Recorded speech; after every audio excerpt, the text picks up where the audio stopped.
अस्सलाम वालेकुम स्टूडेंट्स। आज का हमारा चैप्टर है केमिस्ट्री का चैप्टर 4 जो कि है स्ट्रक्चर ऑफ मॉलिक्यूल। ठीक है, हम इसको स्टडी करने जा रहे हैं। आज का हमारा मेन टॉपिक है chemical bond. So we start our lecture. First of all we define what is chemical bond. The attractive force which hold the atom together to form a molecule is called chemical bond. एक ऐसी force जो atom को आपस में जो है combine करके molecule बनाएगी, उस फोर्स को हम क्या बोलते हैं? अट्रैक्टिव फोर्स बोलते हैं। ठीक है, जब कोई भी कंपाउंड हमारे पास मैंने कंपाउंड डिकम्पोज सम और all the bonds are broken.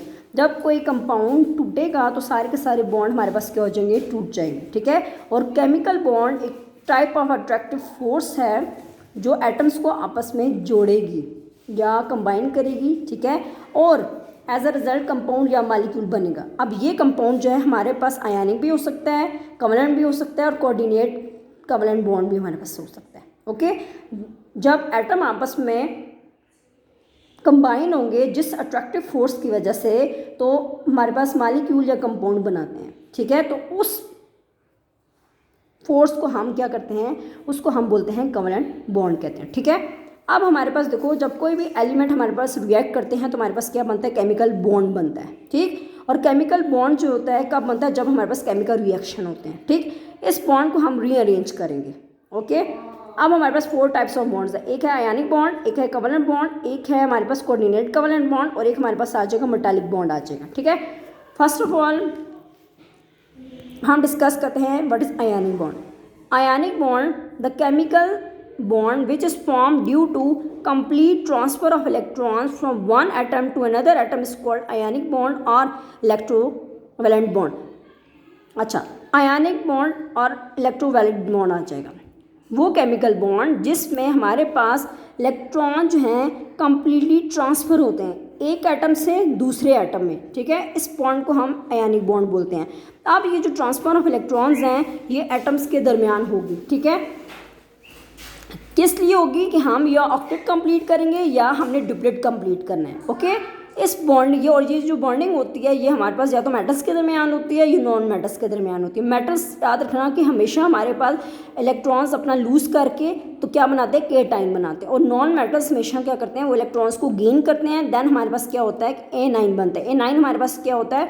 Negatively charge ion, और केटाइन हमारे पास क्या होता है? पॉजिटिवली चार्ज आयन्स आपके पास आ जाएगा। ठीक है, आयनिक बॉन्ड फॉर्मेशन में एक एटम अगर इलेक्ट्रॉन लूज करता है तो दूसरा हमारे पास क्या करेगा? गेन करेगा।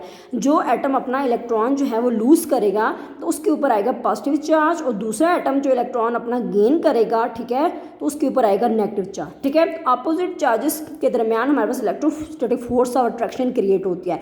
ये जो फोर्स होती है ये जो है आइंस को आपस में क्या करती है? कंबाइन करती है, होल्ड करती है। ठीक है, इस अट्रैक्शन के दरमियान में फिर हमारे पास क्या होता है? आयनिक अट्रैक्शन, फोर्स ऑफ अट्रैक्शन की वजह से हमारे पास क्या होता है? आयनिक बॉन्ड बनता है। ओके, अब वो एटम जिनकी आयनाइजेशन एनर्जी लो होती है, ठीक है, तो वो एक या एक से ज़्यादा इलेक्ट्रॉन को क्या करेंगे? लूज करके हमारे पास क्या बनते हैं? कैंटाइन बनाते हैं। और वो एटम जिनकी इलेक्ट्रोनेगेटिविटी हाई होती है, वो क्यों हाई होती है? कि हमारे पास जो होते हैं वो एक या एक से ज़्यादा इलेक्ट्रॉन्स को क्या करेंगे? वो गेन करेंगे। देन हमारे पास क्या बनेगा? A9 बनेगा। ओके, और उन एटम्स की इलेक्ट्रोनेगेटिविटी हमारे पास क्या होगी? हाई हो गया। अब फॉर एग्जांपल हमारे पास formation of sodium chloride example है। ठीक है, सोडियम क्लोराइड है, सोडियम का सैंपल है Na, और क्लोरीन हमारे पास एक एलिमेंट है और हमारे पास क्लोरीन का सैंपल होगा Cl। ठीक है, जब ये दोनों कंबाइन होंगे तो हमारे पास क्या बनेगा? प्रोडक्ट में ये दो रिएक्टर, हम एक रिएक्टर लेंगे सोडियम लेंगे, दूसरा हम क्लोरीन लेंगे। जब इन दोनों रिएक्टर को हम कंबाइन करेंगे देन हमारे पास प्रोडक्ट बनेगा। उस प्रोडक्ट का क्या नाम है? उसके प्रोडक्ट का नाम है सोडियम क्लोराइड। इसको हम कॉमन सॉल्ट भी बोलते हैं। ठीक है, उसका सोडियम क्लोराइड का सैंपल है NaCl।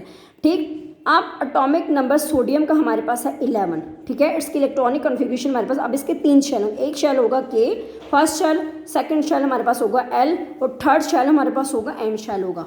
ठीक है, पहले शेल में हमारे पास जो है वो 2 इलेक्ट्रॉन्स होंगे, दूसरे में हमारे पास 8 इलेक्ट्रॉन्स होंगे, और तीसरे शेल में हमारे पास 1 इलेक्ट्रॉन होगा। ठीक है, अब हमारे पास सोडियम के आउटर मोस्ट शेल में हमारे पास क्या होगा? 1 होगा। ठीक है, अब सोडियम में ये एबिलिटी है कि वो अपना एक इलेक्ट्रॉन क्या करेगा? लूज करेगा। ठीक है, जब वो अपना इलेक्ट्रॉन लूज करेगा देन हमारे पास क्या हो जाएगा? सोडियम आयन की फॉर्मेशन हो जाएगी। ओके, अब सोडियम है, सोडियम जब अपना एक इलेक्ट्रॉन लूज करेगा, लूज करके किसको देगा, क्लोरीन को देगा, तो सोडियम के ऊपर आएगा पॉजिटिव चार्ज, इस पॉजिटिव चार्ज को हम कैटाइन बोलते हैं, ठीक है, और एक इलेक्ट्रॉन लूज हो जाएगा। अब क्लोरीन है, क्लोरीन का एटॉमिक नंबर है हमारे पास 17, इसकी इलेक्ट्रॉनिक कन्फिगरेशन हमारे पास, इसके भी 3 शेल्स होंगे, first shell contain 2 electrons, second shell contain 8 electrons and third shell contains 7 electrons. Okay. अब क्लोरीन ने अपना ऑक्टेट कंप्लीट करने के लिए उसको 1 इलेक्ट्रॉन की हमारे पास क्या हो जाएगी, ज़रूरत होगी, ठीक है। सो हमारे पास क्या हो जाएगा, क्लोरीन जो है एक इलेक्ट्रॉन किससे गेन करेगा, सोडियम से गेन करेगा, देन इसके ऊपर आएगा नेगेटिव चार्ज, ठीक है, ये नेगेटिव चार्ज बनाएगा, और ये नेगेटिव चार्ज हमारे पास क्या होता है, इस नेगेटिव चार्ज को हम क्या बोलते हैं, एनाइन बोलते हैं, राइट। देखो पहले क्लोरीन की शेल में हमारे पास क्या था, 7 इलेक्ट्रॉन्स थे, जब उसने सोडियम से एक इलेक्ट्रॉन गेन किया, देन उसका ऑक्टेट कंप्लीट हो गया, एंड देन वो क्या होगा, वो स्टेबल हो गया। अब हमें पता है कि अपोजिट चार्जेस आपस में क्या करते हैं, अट्रैक्ट होते हैं, ठीक है। तो हमारे पास अब सोडियम आयन और क्लोरीन आयन, अब सोडियम आयन और क्लोरीन आयन के दरमियान हमारे पास electrostatic force of attraction create होगी, देन हमारे पास ये आयन्स हमारे पास क्या हो जाएंगे, ये आपस में कंबाइन होंगे, ठीक है, और इनके अट्रैक्शन की वजह से हमारे पास बॉन्ड, इनके दरमियान बॉन्ड बनेगा, कौन सा बॉन्ड बनेगा, आयनिक बॉन्ड बनेगा, ठीक है। तो हमारे पास क्या हो जाएगा, आयनिक बॉन्ड के रिजल्ट में हमारे पास किस चीज़ की फॉर्मेशन होगी, सोडियम क्लोराइड की फॉर्मेशन होगी, ठीक है। सोडियम क्लोराइड हमारे पास क्या होगा, ये सॉल्ट की फॉर्म में होगा, सोडियम क्लोराइड का सैंपल है Na।